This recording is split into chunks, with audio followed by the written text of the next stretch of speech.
자, 화제 인물을 통해서 이슈를 들여다보는 피플인사이드 시간입니다. 오늘은 머니투데이 정치부 우경희 기자와 함께 이야기 나눠보도록 하겠습니다. 어서 오세요. 네. 네.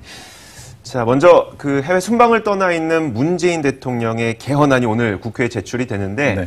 워낙 요즘에 남북 관계가 진전이 되다 보니까 이 중요도에 비해서는 관심을 좀 덜 받고 있다 이런 그렇습니다. 해석도 나오고 네. 있고요. 자, 일단 그 문재인 대통령의 개헌안이 지난주 사흘에 걸쳐서 발표가 됐었죠. 맞습니다. 네. 사실 이제 개헌안을 만드는 작업은 그간에 국회에서 이제 해왔거든요. 네네. 그러니까 이제 개헌특위가 바로 그 전담기구였는데 여기에 정치개혁 특위를 합쳐서 2달 전부터는 정개특위라는 헌정특위로 조직을 더 키워서 개헌 논의를 해왔습니다. 개헌안을 국회에서 나름대로 만들어 오긴 만들어 왔다는 네네. 건데 근데 당연히 우리 국회를 떠올리면 뭐 모두가 예상을 할 수 있듯이 이게 잘 안 됐어요.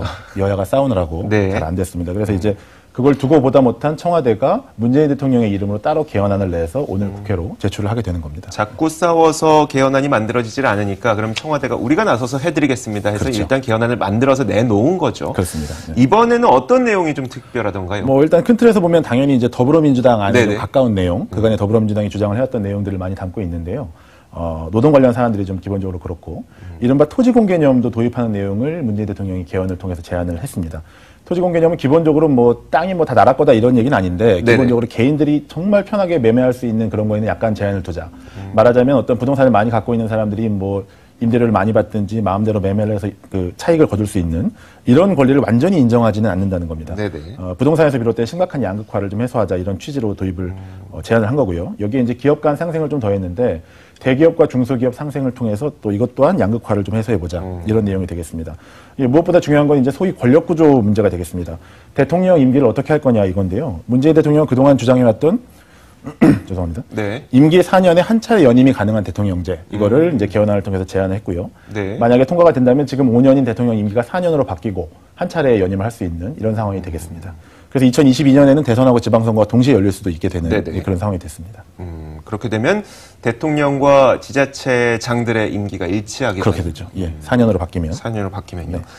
근데 이제 그 전에 이제 국회 통과가 안 될 것 같다는 이야기도 좀 많이 있었어요. 그렇죠. 어떻습니까? 네. 이 현상만 놓고 보면 일단 네네. 그럴 수밖에 없는 게 개헌은 이제 결국은 국민들이 의결해 주셔야지 통과가 되는 거지만 그 전에 이제 그 국회에서 비준이 돼야 돼요. 그러니까 네. 국민투표를 6월 13일로 하느냐 마느냐도 참 중요하지만 국회에서 먼저 통과가 돼야 된다는 건데 네.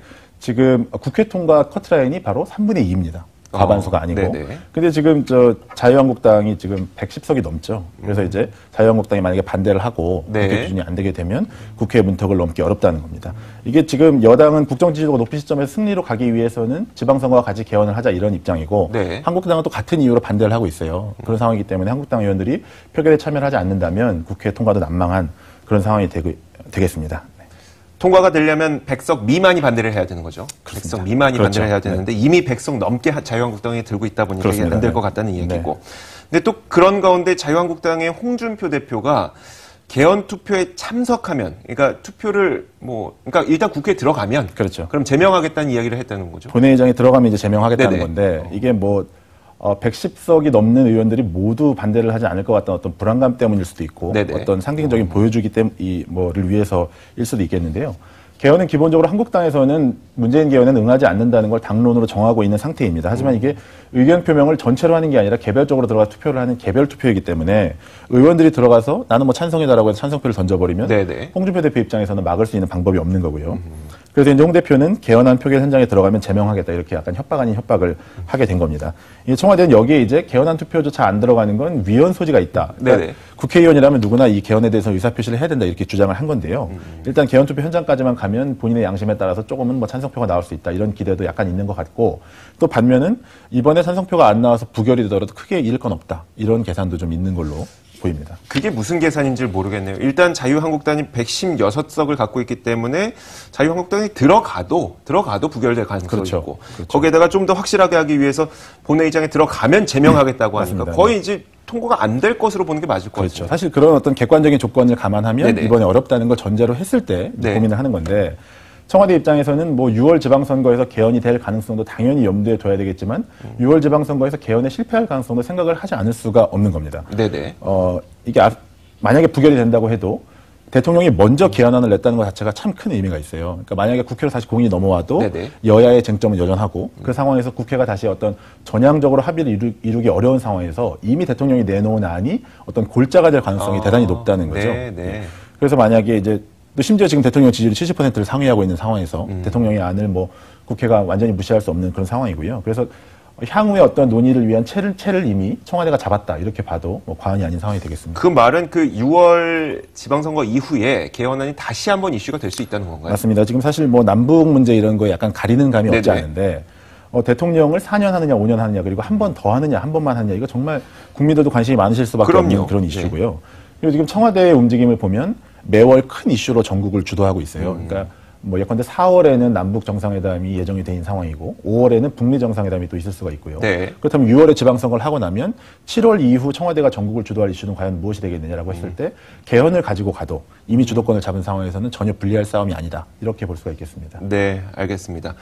자, 개헌안이 어떻게 될지는 저희가 쭉 지켜보도록 하겠습니다. 자, 이어서 저희가 두 번째 이슈를 준비했는데요. 이 평양 공연을 준비하고 있는 탁현민 행정관에 대한 이야기를 한번 해볼게요. 우리나라 예술단 이제 평양 공연을 준비하고 있는 그 주제가 봄이 온다라고 해요. 그러면서 탁현민 행정관도 좀 열심히 일을 하고 있고요. 맞습니다. 네. 평양 공연을 점검을 하느라고 이제 북한에 갔다가 네네. 24일 날 베이징에서 우리나라 기자들을 만났는데요. 그러면서 제목을 밝혔는데 바로 말씀하신 봄이 온다입니다. 참 시적인 제목인데 우리 측의 단독 공연은 1일에 진행이 되겠고 남북 합동 공연이 3일에 진행이 되겠습니다. 네. 앞서 우리 순서에서도 소개를 했던 걸로 제가 알고 있는데 윤상 씨가 남측 음악 감독을 맡아서 이제 행사를 그렇죠. 기획을 하는데 네. 공연 전체를 지휘하는 건 바로 탁현민 행정관으로 알려지고 있습니다. 북한에 갔다 와서 바로 다시 아랍에미레이트 대통령이 지금 나가 있는 아랍에미레이트로 출국을 했고요. 네. 북한 공연 관련해서 상세한 내용들을 좀 보고할 이런 걸로 좀 예정이 되어 있는 것 같습니다. 알겠습니다. 자, 봄이 온다. 뭐 딱 보면은 그냥 남북 관계가 개선되는 것을 희망하는 제목 같기도 한데 그렇죠. 이게 또 여러 가지 의미를 갖고 네, 있다면서요. 뭐 가장 큰 의미는 뭐 그것이 되겠고요. 네네. 또 지금 뭐 계절 자체가 봄이고 뭐 미세먼지가 많긴 합니다만 참 좋은 계절이고요. 네. 그런 계절을 반영한 의미가 물론 크다고 보면 되겠습니다. 그리고 남북 정상회담과 북미 정상회담이 가시적인 상황에서 어떤 동북아와 또 한반도 정세가 좀 풀리고 있다. 이런 걸 좀 중의적으로 계절에 빗대서 좀 표현한 그런 이름인 것 같기도 하고요. 감동적인 공연이 될 거라는 그런 전망이 네. 나오고 있습니다. 뭐 남한에서는 뭐 조용필 씨, 최진희 씨, 또 이선희 씨, YB 뭐 이런 가수들이 나온다고 하는데요. 조용필 씨나 뭐 최진희 씨 노래는 김정일 전 국방위원장이 아주 애창곡이었다고 네. 하죠. 그래서 남북 모두에게서 관심이 아주 공연에 쏠리는 관심이 큰 것 같습니다. 네, 알겠습니다.